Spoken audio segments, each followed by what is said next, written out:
Hello everyone, welcome back to another video for class 6 students. Today I am going to explain you the chapter 2 of SST, that is oceans and continents. We will see how the earth is divided into big land areas called continents and large water bodies called oceans. So let's begin this chapter. Students पहले ही page पे आपको अर्थ की photo दिखाई गई है जो space से ली गई है। इसमें दिख रहा है साफ साफ कि जो हमारी अर्थ है वो कैसी दिख रही है, ब्लू कलर की। ब्लू कलर का मीनिंग होता है वाटर, तो हमारी जो अर्थ है वो वाटर से ही ढकी हुई है ऑलमोस्ट। तो कुछ बिग क्वेश्चंस में देखो क्या लिखा है, ओशियंस एंड कॉन्टिनेंट्स क्या होते हैं, उनके नेम क्या है और वो कैसे डिस्ट्रीब्यूट हो रहे हैं। In what ways do oceans and continents impact life on the earth including human life, और कैसे वो हमारी लाइफ पे इम्पैक्ट करते हैं, तो हम इस चैप्टर में पढ़ेंगे।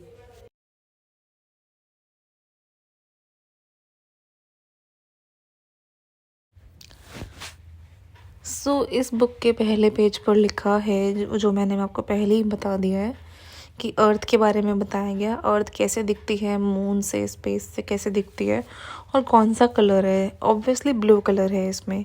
तो ये क्या रिप्रेजेंट करता है? You must have guessed the answer, it is water.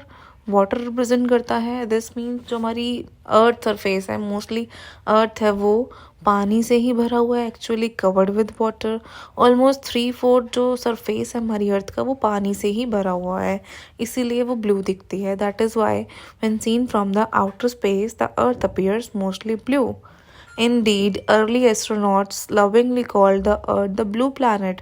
पहले ही एस्ट्रोनॉट्स जो थे उन्होंने अर्थ को ब्लू प्लैनेट कहना शुरू कर दिया था। The largest water bodies we see on the globe are called oceans. जो ये बड़ी बड़ी वाटर बॉडीज हैं, ब्लू कलर है, ये होती हैं oceans. But in the picture of the earth you can see at least the one colour, other colour, that is brown. ठीक है, ये ब्राउन कलर क्या है? ये है लैंड का colour, which covers a little over 1/4 on the globe. ये globe पर 1/4 ही कवर कर रहा है। लेकिन जो लार्ज बॉडी है लैंड की उसे कहते हैं land mass. And large continuously expense है लैंड का, जिसमें गैप नहीं है, जो लैंड के बाद लैंड ही चल रही है, बहुत बड़ा कंटिन्यूसली लार्ज अमाउंट में है, उसे कहते हैं continent. Both oceans and continents play a vital role in shaping the climate of the earth. अब दोनों ही मिलके इतना इम्पॉर्टेंट रोल प्ले करते हैं कि हमारी जो अर्थ का क्लाइमेट है वो बैलेंस रहता है, मेंटेन रहता है। ये सभी लाइफ के एस्पेक्ट्स को अफेक्ट करते हैं, इंक्लूडिंग प्लांट्स, एनिमल्स, सबकी लाइफ पे ये कुछ ना कुछ इफेक्ट डालते हैं। एंड देयरफॉर हमारी लाइफ पर भी, humans life too, we see their impact throughout our history and culture and in daily lifes. हम हिस्ट्री और कल्चर के थ्रू भी इनका इफेक्ट जान सकते हैं और हमारी डेली लाइफ्स के थ्रू भी हम इनका इम्पैक्ट जान सकते हैं। नीचे डोंट मिस आउट में लिखा है, the emblem of the Indian navy contains the motto सम नो वरुणा। इसको ऐसे प्रोनाउंस करते हैं शम नो वरुणा। इसका मीनिंग क्या है? बी ऑस्पिशियस टू अस ओ वरुणा, हमारे लिए आप शुभ रहें, अच्छे रहें, गुड रहें हमारे लिए। ये एक इन्वोकेशन है वरुण देव के लिए। ठीक है, इन्हें वैदिक डाइटी माना जाता है कि ये हमारे गॉड है, हमारी रक्षा करते हैं। ये ओशन से एसोसिएट है, ओशन से लिंक है, स्काई से लिंक है और वाटर से। जो ये जल देवता होते हैं ये आसमान के देवता हैं, आकाश के, तो इन्हें वरुणा कहा गया है इसमें।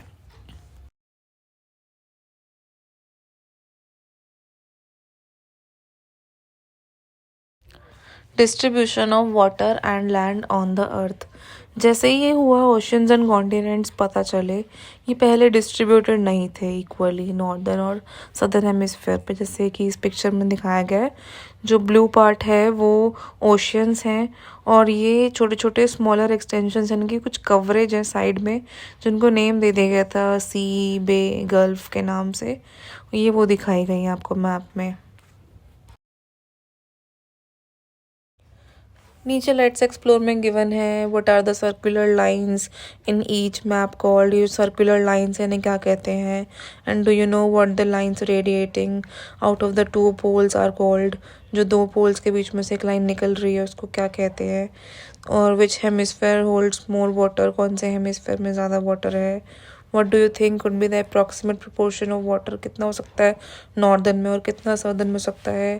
क्या सारे ओशंस कनेक्टेड हैं एक दूसरे से या सेपरेट हैं। तो ये सब हम एक्सप्लोर करेंगे। नेक्स्ट है, आपको पिक्चर दी हुई है पूरे पेज पे ओशन लाइफ की। कोरल रीफ्स है पहली पिक्चर में, साइड में स्टार फिश है और शार्क है, डॉल्फिन है, स्पर्म वेल है, उसके मदर और बेबी की पिक्चर है।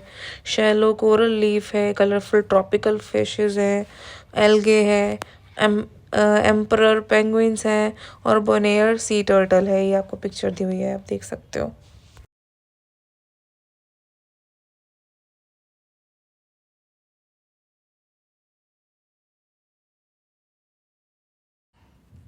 The oceans together hold most of the water available on the planet. सारे ही ओशंस में पानी होता है, सबसे ज़्यादा पानी ओशंस में ही है, but this sea water is salty and unfit for consumption by most land animals including humans. But ये हमारे लिए, एनिमल्स के लिए बहुत ही अनफिट है, हम इसे नहीं पी सकते। On the other hand, fresh water makes a very small proportion of the planet's water resource. जो पीने का साफ पानी है वो बहुत ही कम मात्रा में है। It is found in glaciers, rivers, lakes, in atmosphere and also underground. ये कहाँ कहाँ मिलता है, ग्लेशियर्स पर, रिवर्स में, लेक्स में और एटमॉस्फेयर में, in the form of vapour और मॉइस्चर, और कुछ अंडरग्राउंड में जिसे ग्राउंड वाटर भी कहते हैं।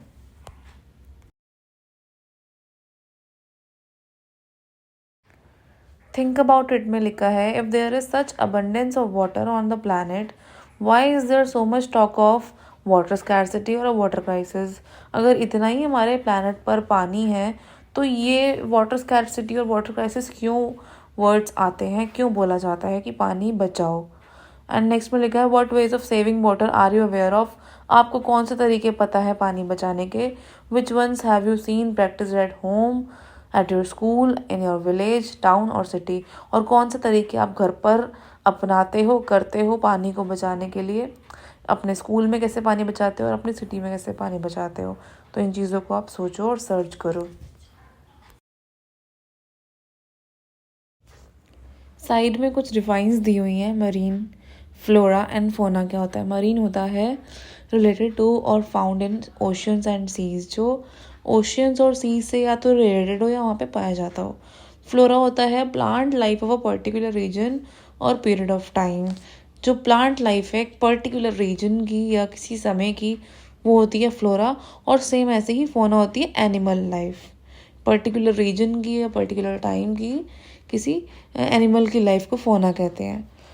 अब आता है टॉपिक ओशियंस क्या होते हैं। आपने वर्ल्ड मैप पे देखा 5 ओशियंस है हमारे।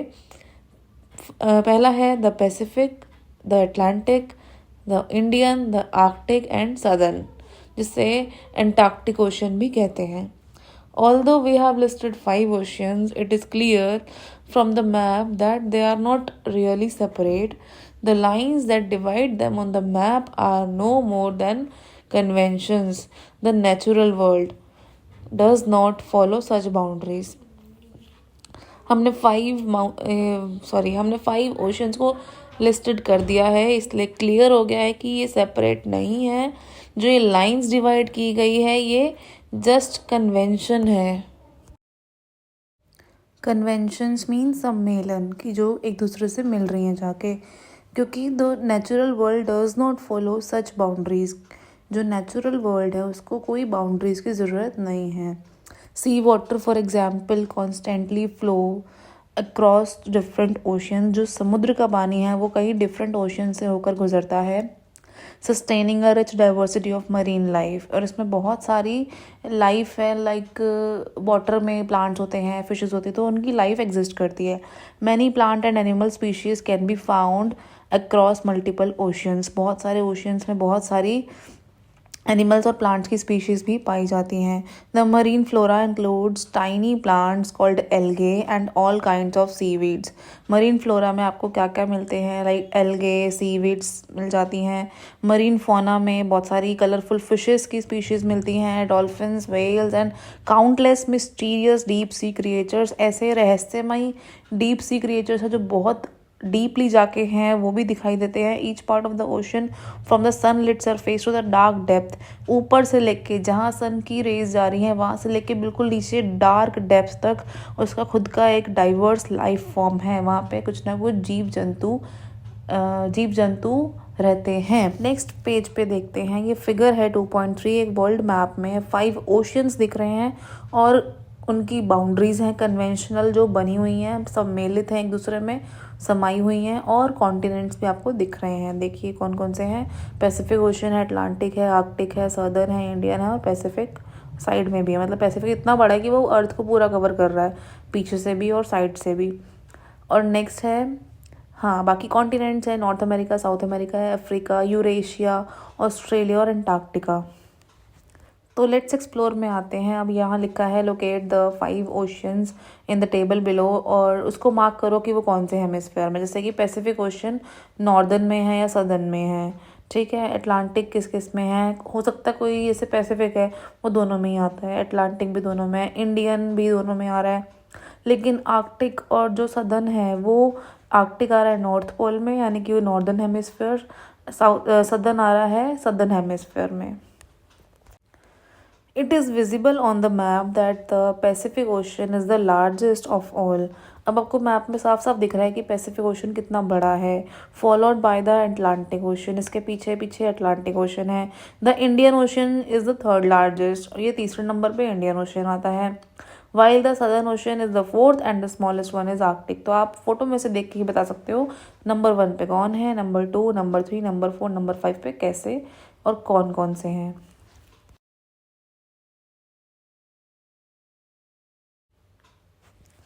Don't miss out, as the map of the oceans makes clear the main limits of the Indian Oceans are Asia to the north.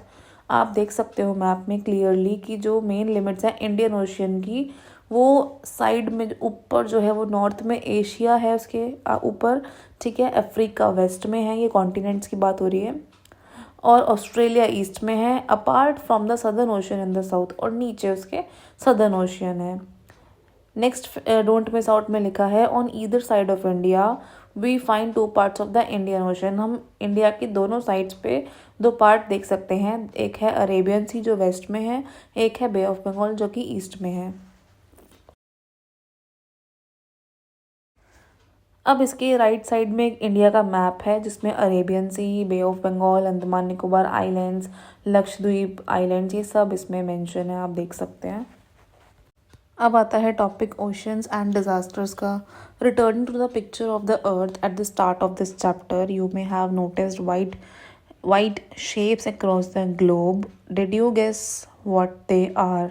आपने जो देखी होगी पहली पिक्चर, उसमें कुछ वाइट भी है, तो आप बता सकते कि वो क्या है। They are large masses of clouds, वो क्लाउड्स हैं जो अर्थ के ऊपर वाइट, ब्लू के ऊपर वाइट आता है, वो क्या है, क्लाउड्स हैं। Such clouds bring rain to the continents, ये कॉन्टिनेंट्स में रेन लाते हैं। For instance the monsoon rains in India expect every summer originate in the oceans. Without such rains our agriculture and all life will suffer. जो monsoon rains है हमारे India में, हम हर साल एक्सपेक्ट करते हैं, वो ओशन से ही, उसके ही थ्रू बनती है। इन बिना रेन्स के हमारा एग्रीकल्चर, हमारी लाइफ, सब कुछ सफ़र कर सकता है। But oceans often also give rise to storms. अब रेन के साथ साथ ओशंस में स्टॉर्म्स भी आते हैं, तूफान भी आते हैं, violent events with extreme rainfall, ऐसे कुछ खतरनाक इवेंट्स जिसमें हद से ज़्यादा बारिश होती है और बहुत ज़्यादा तेज़ हवाएं चलती हैं, इस जैसे कि cyclones which can cause widespread damage to coastal regions of the world. जितने भी समुद्री इलाके हैं आसपास, समुद्र के आसपास रहने वाले इलाके हैं, तो वहाँ पे ये डैमेज कर सकते हैं। अ tsunami is another natural disaster that originates in the ocean. Tsunami भी एक अलग डिज़ास्टर है वो भी ओशंस में ही बनता है। It is a huge and powerful wave generally caused by a strong earthquake. ये एक बड़ी सी और पावरफुल इतनी हैवी वेव होती है कि अर्थक्वेक की वजह से होती है, और ये अर्थक्वेक आता है समुद्र के अंदर और होता है वॉल्केनिक इरप्शंस ओशियंस के नीचे, बॉटम ऑफ द ओशियंस में। Tsunamis can travel thousands of kilometres. Tsunami अगर आ गई एक बार तो वो हज़ारों किलोमीटर तक पानी फैल सकता है, और सारे कोस्टल एरिया सबमर्ज हो सकते हैं, मिक्स हो सकते हैं, और पानी पानी हो सकते हैं, और इससे बहुत बड़ा डैमेज भी हो सकता है।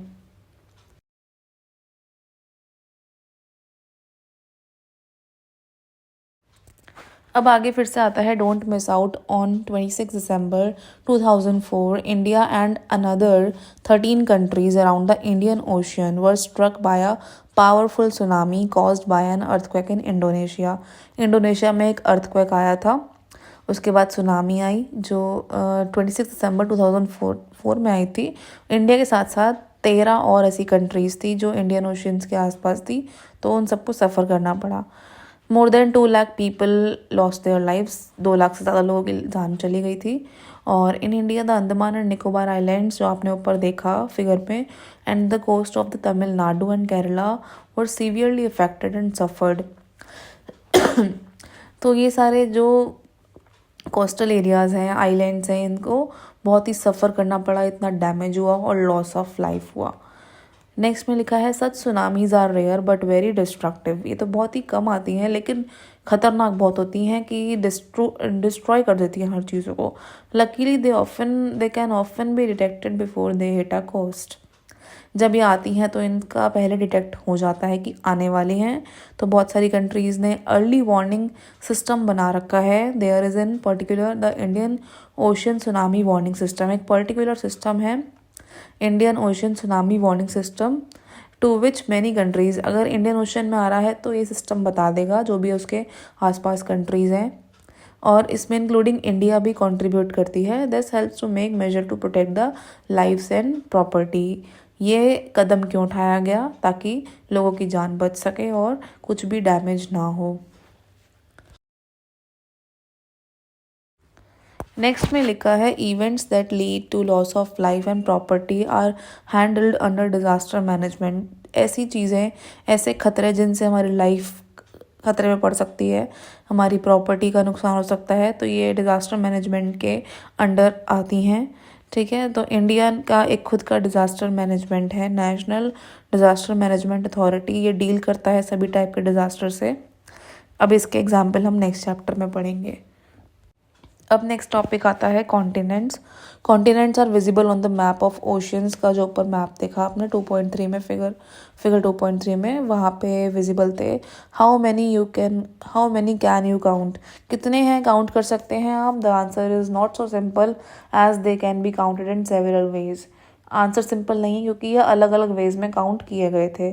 Depending on our choice we may list any number of continents between 4 and 7। हम कॉन्टिनेंट्स को 4 से लेकर 7 तक बांट सकते हैं। Here is why. चलो पढ़ो। नॉर्थ अमेरिका और South America are generally considered by the 2 continents, but if seen as a single land mass they can also be considered as one.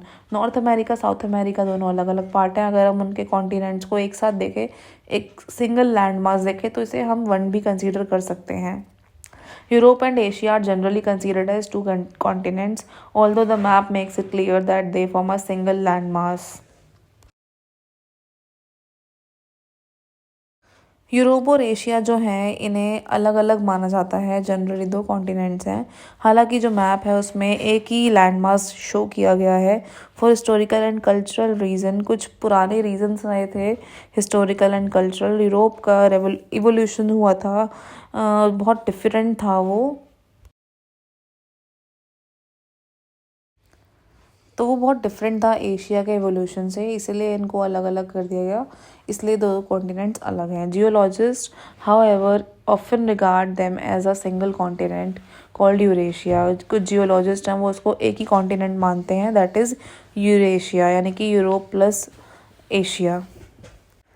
Africa और यूरेशिया भी कभी कभी एक माने जाते हैं, हालांकि वो 2 अलग अलग कॉन्टिनेंट्स हैं।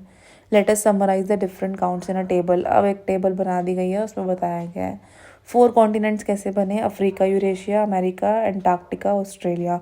5 कैसे बने, अफ्रीका, अमेरिका, एंटार्क्टिका, ऑस्ट्रेलिया और यूरेशिया। फिर 6 कैसे बने, Africa, Antarctica, Australia, Eurasia, north America, South America. फिर 7 कैसे बने, Africa, Antarctica, Asia, Australia, Europe, north America और साउथ अमेरिका। तो अभी 7 है, फिलहाल में अभी 7 है। हाँ, तो नीचे भी यही लिखा है, in practice the last list of 7 continent is the one most widely adopted and used. यही सारे वर्ल्ड ने अडॉप्ट किया हुआ है और यही यूज़ होता है। फिर आता है don't miss out, you may have seen the 5 Olympic rings, one of the symbol of the Olympic games. आपने ये देखी होगी सिंबल ओलंपिक गेम्स का। इसमें 5 रिंग्स हैं अलग अलग कलर की। They symbolize the gathering of sports people from all over the world. इसकी क्या मान्यता है, ये दिखाती है कि 5 अलग अलग कॉन्टिनेंट्स के, पूरे वर्ल्ड में से 5 अलग अलग कॉन्टिनेंट्स के स्पोर्ट्स पीपल इकट्ठे हो रहे हैं। ये रिंग्स जो हैं ये अलग अलग कॉन्टिनेंट्स को दर्शाती हैं, अफ्रीका, अमेरिका, एशिया, ऑस्ट्रेलिया और यूरोप को।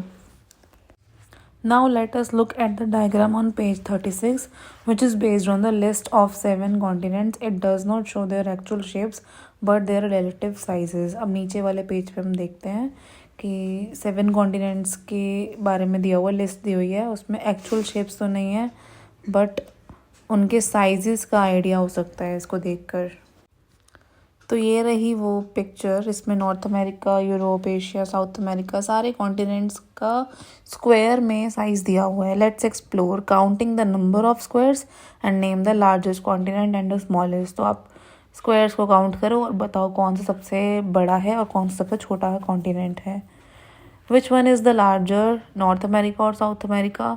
अब नॉर्थ और साउथ अमेरिका में से कौन सा लार्जर है, अफ्रीका और नॉर्थ एशिया में से कौन सा अफ्रीका और नॉर्थ अमेरिका में से कौन सा लार्जर है, एंटार्क्टिका और ऑस्ट्रेलिया में से कौन सा लार्जर है। और recolour the diagram by having a single colour for Europe and Asia and rename the result as Eurasia. मतलब कलर कर दो, आप एक कलर लेके अपनी तरफ से कलरिंग कर दो, यूरोप एशिया को कनेक्ट कर दो और उसको सिंगल नेम दे दो यूरेशिया का। उसके बाद उसका साइज़ कंपेयर करो साउथ अमेरिका से। Right down the list of continents from the smallest to the largest. और उसके बाद छोटे से लेके बड़े तक के सभी कॉन्टिनेंट्स की लिस्ट बनाइए। अब आता है topic islands. If you have carefully observe the 2 maps earlier in this chapter, you may notice that the continents do not include all land mass. Continents एक जैसा लैंड मास नहीं इंक्लूड करते, कुछ छोटे छोटे पार्ट हैं जो अलग हैं, ठीक है, लेफ्ट आउट हैं। उसके आसपास बहुत पानी है इसलिए वो बहुत छोटे दिखते हैं, ठीक है, उसके चारों तरफ पानी ही पानी है, इसे कहते हैं island. Continents are also surrounded by water but because they are so large they are not considered islands. कुछ कॉन्टिनेंट्स जो हैं आसपास पानी ही पानी है, सपोज़ कोई कॉन्टिनेंट है बड़ा है वो, ठीक है, उसके आसपास चारों तरफ पानी है बट उसको आइलैंड नहीं कहेंगे। आइलैंड हमेशा छोटा हिस्सा होता है, लैंड का छोटा हिस्सा होता है, ठीक है। अगर बहुत बड़ा है तो वो कॉन्टिनेंट कहलाएगा, अगर वो छोटा है और उसके आसपास पानी है तो वो आइलैंड कहलाएगा। कुछ बच्चों का क्वेश्चन होता है कि जो एक कोई भी कॉन्टिनेंट है उसके आसपास भी तो चारों तरफ पानी है तो वो आइलैंड क्यों नहीं है, बिकॉज ऑफ देयर साइज़। अब आता है फिर से डोंट मिस आउट। इसमें बताया गया है कि Greenland is the largest island in the world. Greenland सबसे बड़ा आइलैंड है वर्ल्ड में। Locate it on a globe और अ मैप। अब उसको लोकेट करो। You would have to add, आपको क्या करना पड़ेगा, 10 लार्जेस्ट स्टेट्स की, इंडिया की 10 बड़ी स्टेट्स लो, उनको ऐड कर दो तो आपको पता लग जाएगा कि ग्रीनलैंड का कितना एरिया है, कितना साइज़ है। नेक्स्ट में लिखा है India has more than 1300 small islands. Those include 2 major groups, Andaman and Nicobar island और बे ऑफ बंगाल और लक्षद्वीप, और जो अरेबियन सी के पास है। तो इंडिया के भी 1300 से ज़्यादा छोटे छोटे आइलैंड्स हैं। 2 बड़े ग्रुप हैं, वो सबको पता है, अंडमान निकोबार जो कि बे ऑफ बंगाल के पास है उसमें मिक्स है, और दूसरा है लक्षद्वीप आइलैंड जो अरेबियन सी में है। Next, since 1981, the Indian Antarctica program has been exploring Antarctica. अब इंडियन एंटार्क्टिका प्रोग्राम है जो एंटार्क्टिका को एक्सप्लोर कर रहा है। ये ऐसा कॉन्टिनेंट है जहाँ पे बहुत ही ठंडा क्लाइमेट रहता है और इसका एनवायरनमेंट बहुत ही हार्श है। हमेशा मोस्टली आइस ही रहती है वहाँ पे। In 1983, the India established its first scientific base station there. पहली बार 1983 में इंडिया ने अपना पहला साइंटिफिक बेस स्टेशन वहाँ पे इस्टेब्लिश किया। उसका नाम था दक्षिण गंगोत्री। इसमें 2 more bases वर इस्टेब्लिश लेटर। उसके बाद 2 और चीज़ें भी इस्टेब्लिश की गई। अबाउट 40 टीम्स गई थी इंडिया के साइंटिस्ट की, जहाँ पे उन्होंने रिसर्च किया था इस रीजन को, specially on the evolution of climate environment. कैसे क्लाइमेट और एनवायरनमेंट में चेंजेस आते हैं, कुछ विकास होता है वहाँ पे। The settlement where the scientist live has a library and even a post office. जहाँ पे वो रहे थे थोड़े दिनों के लिए, वहाँ पे लाइब्रेरी भी थी और वहाँ पे एक पोस्ट ऑफिस भी था। अब आता है लास्ट टॉपिक इस चैप्टर का, oceans and life. Oceans and continents are vital parts of the environment and affect most aspects of our lives. Ocean और कॉन्टिनेंट्स बहुत ही महत्वपूर्ण हिस्सा है एनवायरनमेंट का और हमारी लाइफ के हर एस्पेक्ट पे बहुत ही इफ़ेक्ट डालता है, हर पहलू पे इफ़ेक्ट डालता है। Even if we do not notice it, अगर हम उनको नोटिस भी नहीं करें तब भी। We have mention that oceans send rain to the continents. इसमें मेंशन था कि ओशंस की वजह से रेन बनती है और वो कॉन्टिनेंट्स पे बरसते हैं पानी। This is part of the earth water cycle. ये वाटर साइकिल का पार्ट है जो पहली 5th क्लास में भी पढ़ चुके हैं, which you will further study in science. आपको साइंस में भी दोबारा पढ़ाया जाएगा। विदाउट ओशंस, फॉर इंस्टेंस, बिना ओशंस के, like example, there would be no rainfall, the earth would be a desert. अगर ओशंस नहीं होंगे तो रेनफॉल नहीं होगी, हमारी पूरी अर्थ डेजर्ट बन जाएगी। More more than half of the world's oxygen is produced by the oceans flora. जितने भी इसमें प्लांट्स हैं उसकी वजह से ही हमारी वर्ल्ड की आधी से ज़्यादा ऑक्सीजन प्रोड्यूस होती है, which is why they are called the planet's lungs. इसलिए ओशंस को प्लैनेट्स की लंग्स कहा जाता है। इस प्लैनेट की लंग्स हैं ये। The oceans therefore play a crucial role in regulating the climate and sustaining life on Earth. इसीलिए ओशियंस को बहुत ही महत्वपूर्ण माना जाता है क्योंकि ये क्लाइमेट को बनाए रखती हैं, रेगुलेट करती रहती हैं और लाइफ हमारी अर्थ पर एग्जिस्ट हो ऐसा एनवायरनमेंट बनाए रखते हैं। Oceans have deeply impacted humanity in many other ways. Ocean से ह्यूमैनिटी पर भी बहुत इफेक्ट पड़ा है कुछ अलग अलग रीजन से, वेज में। From early times people have used oceans and seas to migrate to other regions. लोगों ने यूज़ किया था ओशियन को, सी को, जिससे वो माइग्रेशन करते थे, दूसरी सिटी में जाते थे, दूसरे शहरों में जाते थे, इवन कंट्रीज़ में ट्रेड करने के लिए। कुछ भी गुड्स है, सामान है, मिलिट्री कैंपेन लगाना है तो वो ओशियंस और सीज़ का ही हेल्प लेते थे। And as a source of food through fishing, और फिशिंग करके अपना खाना भी खोजते थे। Oceans have also nourish the cultures of coastal people all over the world. Oceans ने जो कोस्टल पीपल रहते हैं आसपास नदियों के किनारे, उनका भी पालन पोषण किया है। Almost all of them have a tales and legends about the sea. उनके पास बहुत सारी कहानियाँ हैं जिसे वो सी को गॉड भी मानते हैं, गॉडेस भी मानते हैं, उनके देवी देवता मान के उनकी पूजा भी करते हैं। और कुछ मॉन्स्टर्स और ट्रेजर्स भी उनको पाए गए हैं और जो कि सी में से ही पाए गए हैं, जैसे कि ओशियंस का डेंजर है बट उनको साथ में ब्लेसिंग्स भी मिलती हैं। यानी कि ओशियन थोड़ा खतरनाक भी हो सकता है बट उनके लिए ब्लेसिंग्स भी है। अब लास्ट एक और डोंट मिस आउट आता है। The United Nations has designated June 8 as a World Oceans Day. UN ने एक दिन बनाया जून 8 जिसे वर्ल्ड ओशियंस डे के नाम से जाना जाता है, to remind us all of the major role of the oceans play in everyday life. हमें क्या रिमाइंड दिलवाता है कि ओशंस हमारी ज़िंदगी में हर रोज़ कितना महत्वपूर्ण रोल निभा रहे हैं। It serves as the lungs of our planet. ये हमारे लंग्स, हमारे प्लानट की लंग्स हैं, एक मेजर सोर्स है फूड का, मेडिसिन का और बायोस्फीयर का। Scientists studies have shown how the oceans are polluted by human activity. और साइंटिस्ट की स्टडीज़ ने यह भी बताया कि कैसे ये ओशंस पॉल्यूट भी हो रहे हैं। हम बहुत सारा मिलियन टन्स ऑफ प्लास्टिक फेंकते हैं ओशंस में एवरी ईयर। इससे क्या होता है, मरीन लाइफ को खतरा होता है। There are several other forms of pollution, बहुत अलग अलग तरह के पोल्यूशन वहाँ बन रहे हैं। As a result the marine environment is under threat. इसकी वजह से मरीन एनवायरनमेंट जितना भी फ्लोरा फोना है वो बहुत ही खतरे में है। ओवर फिशिंग करना, यानी कि ये ज़्यादा एक्सेसिव फिशिंग करना, ये भी मरीन लाइफ को डिक्लाइन कर रही है, ख़त्म कर रही है उन्हें। It is our collectively responsibility to protect oceans for the future of the planet and of humanity। अब ये हमारी रिस्पॉन्सिबिलिटी है कि हम इन सबको प्रोटेक्ट करें फ्यूचर के लिए, ताकि ह्यूमैनिटी भी बनती रहे और प्लानट भी हमारा सिक्योर रहे। So today we completed this chapter, Oceans and Continents. I hope this video is helpful to you. Don't forget to like, share and subscribe. Thanks for watching.